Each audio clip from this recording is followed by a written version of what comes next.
L'ONU félicite le Tchad pour son retour à l'ordre constitutionnel.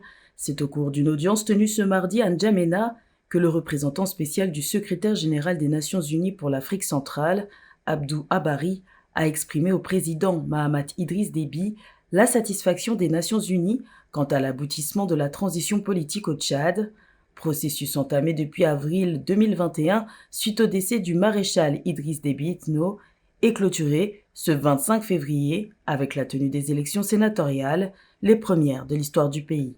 J'ai tenu à féliciter très sincèrement au nom des Nations Unies le président de la République pour l'excellent travail qui a été fait ici pour voir le parachèvement de la transition politique avec notamment les élections sénatoriales. C'est pratiquement un cycle de 6 élections en un peu plus d'un an que le Tchad a pu organiser.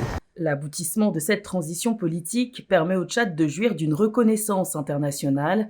C'est dans ce contexte que plusieurs thématiques axées sur la sous-région ont été abordées lors de cette rencontre, telles que la gestion de l'afflux massif de réfugiés soudanais dû à la guerre de pouvoir qui sévit depuis avril 2023 au Soudan, ou encore la réponse urgente à apporter au conflit armé qui persiste à l'est de la République démocratique du Congo. Nous sommes ici dans un pays de stabilité et de paix, dans une région qui est tourmentée. Nous avons parlé de la grave crise qui prévaut aujourd'hui à l'est de la République démocratique du Congo et qui est une crise qui interpelle non pas seulement l'Afrique centrale, mais l'ensemble du continent africain. Le 18 février dernier, le président congolais Félix Tshisekedi a officiellement sollicité l'aide du Tchad sous toute forme pour contrer l'avancée du M23 et de ses soutiens rwandais dans l'Est congolais, une requête actuellement étudiée par les autorités tchadiennes. Rappelons que le Tchad, pays sahélien et enclavé d'Afrique centrale,